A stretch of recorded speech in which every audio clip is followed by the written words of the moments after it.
Hi everyone, this is Dr. Harika, fertility specialist, 49 Hospital, Secunderabad branch. ఈరోజు మనం role of genetics in pregnancy గురించి మాట్లాడుకుందాం. So జనరల్గా ఏంటి అంటే మన body is made up of cells. So ఈ సెల్ లోపల మనకి క్రోమోజోమ్స్ అనేటివి ఉంటుందన్నమాట.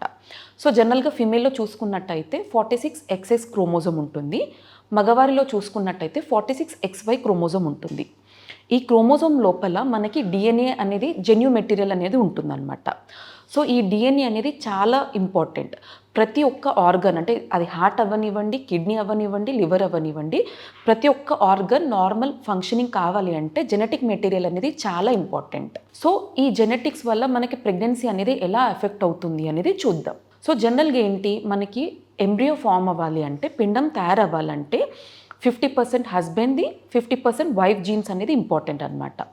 ఒక్కోసారి వైఫ్ జీన్స్ నార్మల్ ఉన్నప్పటికీ, హస్బెండ్ జీన్ నార్మల్ ఉన్నప్పటికీ కూడా తయారయ్యేటప్పుడు బేబీ జీన్స్ అనేటివి ఏమన్నా మార్పిడి వల్ల ఒక్కొక్కసారి బేబీకి జెనెటిక్ ప్రాబ్లమ్స్ వచ్చే సమస్యలు కూడా ఉంటాయి. సో జనరల్గా ఈ జెనెటిక్ సమస్యలను గుర్తించడం ఎలా, అండ్ ఈ జెనెటిక్ టెస్టింగ్స్ అసలు ఎవరికి అడ్వైస్ చేస్తామనేది చూద్దాం. సో జనరల్గా సపోజ్ మనం ఇప్పుడు లేడీకి నార్మల్గా ఎటువంటి ప్రెగ్నెన్సీ ఇవ్వనివ్వండి, అది న్యాచురల్ కానివ్వండి, ఐయుఐ కానివ్వండి, ఐవిఎఫ్ కానివ్వండి, ప్రెగ్నెన్సీ వచ్చాక మనం బేబీ అంటే ఫామ్ అయిన బేబీ మనకి ప్రెగ్నెన్సీలు వచ్చినాక ఫామ్ అయిన బేబీ అది హెల్దీయా కాదా అనేది కొన్ని ప్రీనేటల్ అంటే బేబీ బర్త్ కంటే ముందే కొన్ని డిటెక్ట్ చేసే టెక్నిక్స్ ఉంటాయి. అదేంటి అంటే ప్రెగ్నెన్సీ పీరియడ్లో ఉన్నప్పుడు మనం 3rd మంత్లో యూజువల్గా NT scanning and double marker అనేది అడ్వైస్ చేస్తూ ఉంటాం. ఈ ఎన్టీ స్కాన్ వచ్చేసి మనకి అరౌండ్ 12 to 13 వీక్స్ మధ్యలో చేస్తారు. And at the same time double marker అనేది కూడా బ్లడ్ టెస్ట్ ఇవ్వడం జరుగుతుంది. ఈ ఎన్టీలో ఏంటి అంటే మనకి బేబీ యొక్క న్యూకల్ ఫోల్డ్ థిక్నెస్ని మెజర్ చేస్తాం. ఈ న్యూకల్ ఫోల్డ్ థిక్నెస్ బట్టి మనకి బేబీకి పుట్టబోయే బేబీకి ఎటువంటి రిస్క్ ఉండొచ్చా లేదా అనేది డిటెక్ట్ చేస్తూ ఉంటాం. And at the same time మనకి డబల్ మార్కర్లో ఏం తెలుస్తుంది అంటే బేబీకి పుట్టబోయే బేబీకి ట్రైజోమీ అంటే జెనెటిక్ రిస్క్ ఏదైనా ఉంటుందా లేదా, like example trisomy 21, trisomy 13, trisomy 18 అంటాం అనమాట. సో దీంట్లో మనకి ఏదైనా ప్రాబ్లం ఉంది అని డిటెక్ట్ చేసుకోవడం ఉంటుంది. సో జనరల్గా ఈ ఎన్టీ స్కాన్ కానివ్వండి, బ్లడ్ టెస్ట్ కానివ్వండి, ఇది కన్ఫర్మేటరీ టెస్ట్ కాదు, ఇది కొంతవరకే అక్యురసీ ఉంటుంది. దీంట్లో ఈ రిజల్ట్ ఏదైనా డౌట్ ఉన్నప్పుడు మనం ఎన్ఐపిటి అనే బ్లడ్ టెస్ట్ చేపిస్తామన్నమాట. ఈ ఎన్ఐపిటిలో ఏం చేస్తారు అంటే మదర్ బ్లడ్ అనేది కలెక్ట్ చేస్తారు.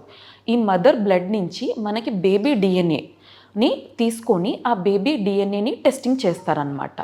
ఇది కూడా ఓన్లీ ఆల్మోస్ట్ ఒక 92% వరకు అక్యురసీ ఉంటుంది, 100% అక్యురసీ అనేది ఉండదు. సో ఇందులో కూడా ఇంకేమన్నా డౌట్ ఉంది అంటే కొన్ని ఇన్వేజివ్ టెస్ట్ అంటారు. ఆ ఇన్వేజివ్ టెస్ట్ ఏంటి అంటే మనకి కొరియోనిక్ విల్లస్ శాంప్లింగ్ అండ్ అలాగే ఆమ్నియోసెంటసిస్. కొరియోనిక్ విల్లస్ శాంప్లింగ్ అనేది యూజువల్లీ మనం అరౌండ్ 11 to 13 వీక్స్ మధ్యలో చేస్తాం. దీనిలో ఏంటి అంటే మనం ప్లాసెంటా నుంచి ఒక బిట్ని కలెక్ట్ చేసుకొని నీడిల్ పాస్ చేస్తాం, మదర్ అబ్డామెన్లోకి నీడిల్ పాస్ చేసి ప్లాసెంటా టిష్యూని కలెక్ట్ చేసుకొని ఆ ప్లాసెంటా టిష్యూని మనం జెనెటిక్ స్క్రీనింగ్కి పంపిస్తాం. అండ్ ఆమ్నియోసెంటసిస్ వచ్చేసి అరౌండ్ 15 to 20 వీక్స్ మధ్యలో చేస్తాం. దీనిలో ఏంటి అంటే ఉమ్మనీరు పరీక్ష అంటారనమాట. నీడిల్ పాస్ చేసి ఉమ్మనీరుని కలెక్ట్ చేసుకొని ఆ ఉమ్మనీరుని మనం జెనెటిక్ స్క్రీనింగ్కి పంపిస్తాం. సో దీనిలో మనకి పుట్టబోయే బేబీకి ఏమన్నా జెనెటిక్ లోపాలు ఉండే ఛాన్సెస్ ఎంతవరకు ఉంది అనేది డిటెక్ట్ చేసుకుంటాం. ఇది యూజువల్లీ మనకి 98% వరకు అక్యురసీ అనేది ఉంటుంది. అండ్ అలాగే దీంతో పాటు మనం 5th మంత్లో టిఫా స్కానింగ్ అనేది చేస్తూ ఉంటాం.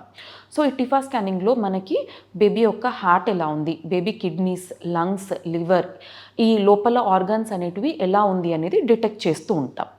సో ఇవన్నీ ఎంత చేసినప్పటికీ కూడా మ్యాక్సిమం మనకి 95 నుంచి 99% వరకు అక్యురసీ అనేది ఉంటుంది. అండ్ ఇంకా కొన్నిసార్లు 1% మనం మిస్ అయ్యే ఛాన్సెస్ ఉంటుంది. అలాంటి ఆ లెస్ దాన్ 1% మనం బేబీ డెలివరీ తర్వాత జెనెటిక్ టెస్టింగ్కి పంపిస్తేనే మనకి కొంతవరకు కొన్ని రేర్ జెనెటిక్ కండిషన్స్ అనేటివి డిటెక్ట్ చేస్తూ ఉంటాం. ఇదంతా కూడా వన్స్ ప్రెగ్నెన్సీ కన్ఫర్మ్ అయ్యాక. సో జనరల్గా ఇప్పుడు కపుల్కి క్యారియోటైపింగ్ కానీ కపుల్కి జెనెటిక్ టెస్టింగ్ ఎప్పుడు అడ్వైస్ చేస్తూ ఉంటామంటే యూజువల్లీ ఎవరికి అంటే ఆల్రెడీ ఒక ప్రెగ్నెన్సీ వచ్చేసి రికరెంట్ అబార్షన్ అవుతుంది, like more than 2 times of abortion అయింది, లేదా ప్రీవియస్ ప్రెగ్నెన్సీ వాళ్ళకి ఫస్ట్ బాబో జెనెటిక్ ప్రాబ్లంతో పుట్టిన వాళ్ళకి, ఇలాంటి వాళ్ళకి మనం యూజువలీ జెనెటిక్ టెస్టింగ్ అనేది అడ్వైస్ చేస్తూ ఉంటాం. అండ్ అలాగే కూడా వాళ్ళ ఫ్యామిలీలో ఎవరికైనా ప్రాబ్లం ఉంది, వాళ్ళ మదర్కి కానీ ఫాదర్కి కానీ వాళ్ళ సిబ్లింగ్స్ కానీ ఎవరికైనా ఉంది అంటే జనరల్గా కపుల్స్కి మనం క్యారోటెపింగ్ ఆర్ కొన్ని ఇంకా advance test like 4 exam sequencing అనేది అడ్వైస్ చేస్తూ ఉంటాం. సో జనరల్గా కొంతమందికి మనం అంటే లైక్ ప్రెగ్నెన్సీ రాకముందే వాళ్ళకి హెల్దీ బేబీ అనేది ప్లానింగ్ చేస్తాం. ఎగ్జాంపుల్ ఇప్పుడు mother age more than 40 years and వాళ్ళకి జెనెటిక్ రిస్క్ ఉండే ఛాన్సెస్ ఎక్కువగా ఉంటుంది. అండ్ అలాగే కూడా 2 to 3 times కంటే అబార్షన్ అయింది, అలాంటి వాళ్ళకు కూడా బిఫోర్ ప్లానింగ్ ప్రెగ్నెన్సీ మనం జెనెటిక్గా హెల్దీయా కాదా అని చూసుకున్నాకనే మనం ప్రెగ్నెన్సీ అనేది ప్లానింగ్ చేసుకోవాలి. అండ్ అలాగే ఎగ్జాంపుల్ మదర్కి కానీ ఫాదర్కి కానీ ఏదైనా నోన్ జెనెటిక్ కండిషన్ ఉంది, అది బేబీకి రాకుండా ఉండాలి. సో అలాంటి అన్ని కండిషన్లో కూడా మనం ప్రెగ్నెన్సీ ప్లానింగ్ చేసుకునే ముందే ఆ బేబీ హెల్దీయా కాదా, జెనెటికలీ ఫిట్టా కాదా అనేది చూసుకున్నాకనే మనం ప్రెగ్నెన్సీ అనేది ప్లానింగ్ చేసుకోవాలి. ఇది ఎందులో పాసిబుల్ అవుతుంది అంటే యూజువల్లీ మనకి ఐవీఎఫ్లో పాసిబిలిటీ అవుతుంది అనమాట. సో ఐవీఎఫ్లో ఏం చేస్తామంటే మనం ఐవీఎఫ్లో బేబీస్ని ఫామ్ చేశాక like Day 5 baby or blastocyst baby అంటాం. ఈ బేబీని ఫామ్ చేసుకున్నాక మనం బేబీ నుంచి కొన్ని సెల్స్ ఒక 8 to 10 cells అలా కలెక్ట్ చేసి ఒక చిన్న పీస్ని కలెక్ట్ చేసుకొని దాన్ని జెనెటిక్ టెస్టింగ్కి పంపిస్తూ ఉంటాం అన్నమాట. సో ఈ జెనెటిక్ టెస్టింగ్లో ఆ బేబీ జెనెటిక్ పరంగా హెల్దీయా కాదా, లేదు అంటే ఏదైనా పర్టికులర్ జెనెటిక్ సమస్య ఉందా లేదా అనేది స్క్రీనింగ్ చేస్తాం. దీంట్లో కూడా మనకి 3 types ఉంటుందన్నమాట. లైక్ PGTA అంటారు, PGTSR అండ్ PGTM. PGTA అంటే ఏంటి, ఓవరాల్గా ఆ బేబీ మనం before transferring prenatal genetic testing అంటే ఏంటి, మనం బేబీని పెట్టే ముందే before planning for embryo transfer మనం ఆ బేబీని జెనెటిక్గా హెల్దీ ఉందా లేదా అనేది టెస్టింగ్ చేయడం అన్నమాట. సో జనరల్గా PGTAలో వచ్చేసి మనకి ఆ ఓవరాల్గా జెనెటిక్గా హెల్దీయా అన్హెల్దీ అనేది రూల్ అవుట్ చేసుకుంటాం. అన్హెల్దీ బేబీస్ని మనం డిస్కార్డ్ చేసి ఓన్లీ హెల్దీ బేబీస్ని మాత్రమే మనం ఎంబ్రియో ట్రాన్స్ఫర్ అనేది చేయడం జరుగుతుంది. PGTMలో తీసుకున్నట్టయితే జనరల్గా PGTM అంటే ఏంటి, మోనోజెనిక్ డిసీజ్ అంటే example like sickle cell anaemia లేదా సిస్టిక్ ఫైబ్రోసిస్, ఇలాంటి కండిషన్లో సెల్ లోపల అంటే లైక్ జీన్స్ లోపల ఐదర్ సింగిల్ జీన్ మ్యూటేషన్ కానివ్వండి, సింగిల్ జీన్ డిఫెక్ట్, ఏదైనా పర్టికులర్ జీన్ అనేది ప్రాబ్లం ఉంది.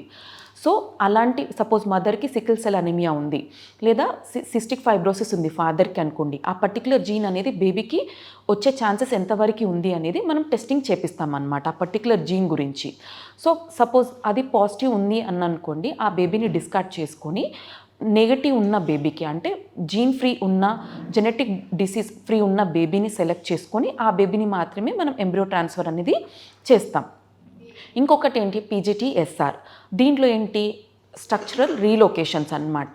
అంటే ఏంటి, కొన్ని క్రోమోజోమ్స్లో లైక్ ఒక జీన్ ఉండాల్సిన ప్లేస్లో ఇంకొక జీన్ ఉండడం, లేదా ఒక జీన్ ప్లేస్లో ఎక్స్చేంజ్ అవ్వడం, ఇలాంటి కండిషన్స్ అన్నమాట.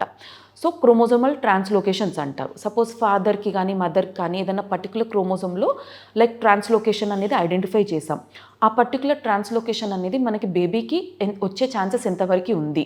అండ్ ఒకవేళ ఇన్ కేస్ బేబీకి ట్రాన్స్లోకేషన్ ఉన్నట్టయితే అది ఇన్ఫర్టిలిటీకి రిలేటెడా, లేదా ఒకవేళ బేబీని పెడితే అబార్షన్ ఛాన్సెస్ ఎంతవరకు ఉంటుంది, లేదా హెల్దీ బేబీ వచ్చే ఛాన్సెస్ ఉంటుందా లేదా అనేది ముందే జెనెటిక్ కౌన్సిలింగ్ చేసుకొని ఆ తర్వాతనే ఎంబ్రియో ట్రాన్స్ఫర్ అనేది చేయడం జరుగుతుంది. సో డెఫినెట్గా మీకు కపుల్స్ కనుక 2 times కంటే ఎక్కువ అబార్షన్ అవుతుంది అన్నప్పుడు మాత్రం before planning for 3rd pregnancy అసలు అబార్షన్ ఎందుకు అవుతుంది అనేది రీజన్ ఫైండ్ అవుట్ చేసుకున్నాకనే ప్రెగ్నెన్సీ అనేది ప్లానింగ్ చేసుకోండి. Thank you.